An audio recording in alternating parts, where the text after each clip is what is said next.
રાજા રજવાડામાં જ્યારે એની જાગીરીની કે કોઈ પણ વેચણી થતી એ ટાઈમે પણ હું માનું છું ત્યાં સુધી બધાનો અભિપ્રાય લેતો ને ભારતને પાકિસ્તાનના ભાગલા પડ્યા એ ટાઈમે પણ લોકોના અભિપ્રાય લેવામાં આવ્યા હતા કે તમારે પાકિસ્તાનમાં રહેવું છે કે ભારતમાં રહેવું છે. હમણાં પેટા ચૂંટણીમાં ભારતીય જનતા પાર્ટીને બાબર તાલુકે મોટી લીડ આપી છે અને મોટી લીડ આપી છે તો એનું ઇનામ એ આવું ખેદન મેદન કરવા માટેનું ન હોય. 1 જાન્યુઆરીએ બનાસકાંઠા જિલ્લાના બે ભાગ કરવાની જે જાહેરાત કરવામાં આવી હતી અને એનો વિરોધ છે, એનો વિવાદ છે, હજી પણ ચાલી રહ્યો છે. અને આ વિવાદની વચ્ચે ઓગળ જિલ્લો બનાવવાની જે માંગણી છે એ માંગણીને લઈને લોકો બાબરમાં મામલતદાર ઓફિસે પહોંચ્યા હતા અને એ દરમિયાન બનાસકાંઠાના સાંસદ ગિરીબેન ઠાકોરનું પણ એક મહત્વનું નિવેદન સામે આવ્યું છે. એની વાત કરીએ આ વિડીયો. નમસ્કાર, તમે જોઈ રહ્યા છો વાઇબ્સ ઓફ ઇન્ડિયા અને મારું નામ છે ઇમરાન.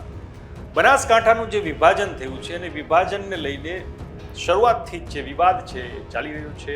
અલગ અલગ જે વિસ્તારો છે, કાંકરેજ હોય કે બીજા જે તાલુકા છે ત્યાંથી વિરોધ લોકો ઉઠાવી રહ્યા છે. અને આ દરમિયાન બાબરમાંથી લોકો જે બાબરના મામલતદાર કચેરી આજે પહોંચ્યા હતા અને સૂત્રોચ્ચાર કરીને તેમણે માંગણી કરી હતી કે ઓગળ જિલ્લો છે એ અમારો અધિકાર છે, તમારે આપવો પડશે. અને લોકોએ સૂત્રોચ્ચાર કર્યા હતા અને માંગણી કરી હતી ઓગળ જિલ્લા માટે. અને જે આ બનાસકાંઠાનું જે વિભાજન છે એ બરાબર રીતે નથી થયું એને લઈને જે વિવાદ અને ચાલી રહ્યો છે એને લઈને વધુ એક આજે અપડેટ છે સામે આવી છે. અને એ દરમિયાન બનાસકાંઠાના સાંસદ ગિરીબેન ઠાકોરે પણ મહત્વનું બયાન આપ્યું છે.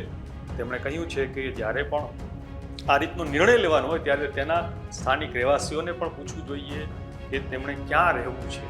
તેમણે આને લઈને જે દેશના ભાગલા થયા એનો પણ દાખલો આપ્યો હતો અને સાથે એ પણ કહ્યું હતું કે જે વિસ્તારના લોકો એમને જીતાડે છે એમની સાથે આવું ન કરવું જોઈએ.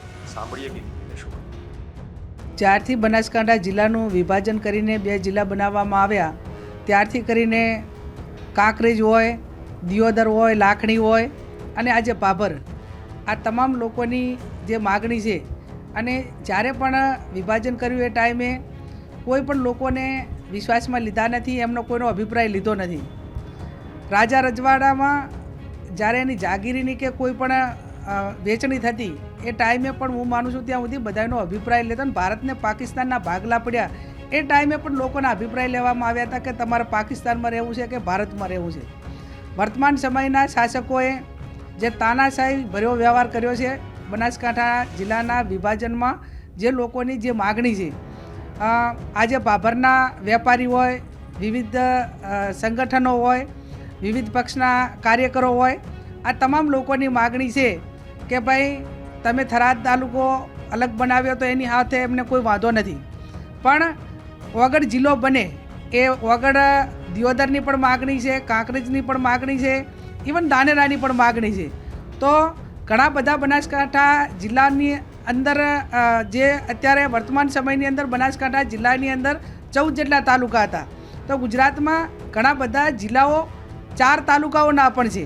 તો જે બાબર તાલુકાના વેપારીઓની, અગ્રણીઓની, વિવિધ પક્ષના લોકોની, આગેવાનોની જે માગણી છે કે ઓગળને નવો જિલ્લો બનાવવામાં આવે અને ઓગળ જિલ્લો નવો બને તો બાબર તાલુકાનો સમાવેશ એ ઓગળ જિલ્લાની અંદર કરવામાં આવે.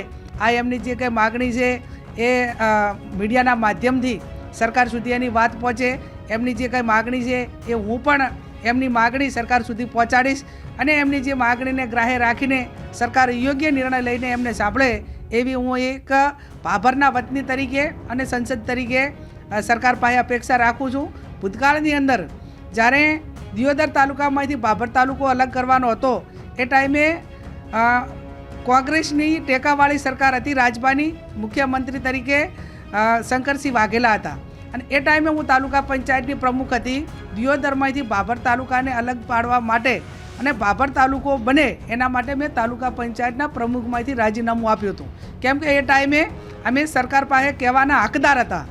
કોંગ્રેસના ટેકાની સરકાર હોવાથી એ ટાઈમે એ લોકોએ બાબર તાલુકાને દિયોદરમાંથી અલગ પાડીને બાબર તાલુકાને તાલુકાનો દરજ્જો આપ્યો. એમ હું વર્તમાન ભારતીય જનતા પાર્ટીના જે શાસકો હોય, વર્તમાન સમયની અંદર જ હમણાં પેટા ચૂંટણીમાં ભારતીય જનતા પાર્ટીને બાબર તાલુકે મોટી લીડ આપી છે. અને મોટી લીડ આપી છે તો એનું ઇનામ એ આવું ખેદન મેદન કરવા માટેનું ન હોય, પણ એમની જે લાગણી છે એ ગ્રાહ્ય રાખીને એમને સાંભળીને યોગ્ય નિર્ણય લેવાની જવાબદારી એ શાસક પક્ષમાં ધારાસભ્યો હોય, સરકાર હોય કે આ નિર્ણય લેવાવાળા કોઈ આગેવાનો હોય, એમને પણ હું એમની પાસે એક ભાભરવતી અપેક્ષા રાખું છું કે તમને ખોબલે ને ખોબલે વોટ આપ્યા હોય, નગરપાલિકા 24માંથી 24 આપી હોય, બીજી વખત 24માંથી 24 આપી હોય, સંપૂર્ણ શાસન એ ભાભરનું ભારતીય જનતા પાર્ટીને આપ્યું હોય, ત્યારે સ્વાભાવિક છે કે એ એકતરફી નિર્ણય લેતા હોય, તાનાશાહી ભરો નિર્ણય લેતા હોય, ત્યારે ભાભરના નાગરિકો હોય, વેપારીઓ હોય અને આવનાર સમય હોય એ એમની જે લાગણી દુભાયેલી લાગણી ન દુભાય અને એમને યોગ્ય જવાબ એમને સાંભળીને યોગ્ય નિર્ણય લે એવી હું અપેક્ષા રાખું છું. તો આ રીતે બનાસકાંઠાના વિભાજનને લઈને લોકો વિરોધ કરવા સામે આવી રહ્યા છે અને ઓગળ જિલ્લો બનાવવાની જે માંગણી છે એને લઈને ફરી એકવાર લોકોએ અવાજ ઉઠાવ્યો છે. અને એ દરમિયાન સાંસદ ગિરીબેન ઠાકોરે પણ એક મહત્વનું મોટું નિવેદન આપ્યું છે. એના વિશે તમારું શું કહેવું છે અમને કોમેન્ટ કરીને જણાવજો. આપણે મળતા રહીશું વાઇબ્સ ઓફ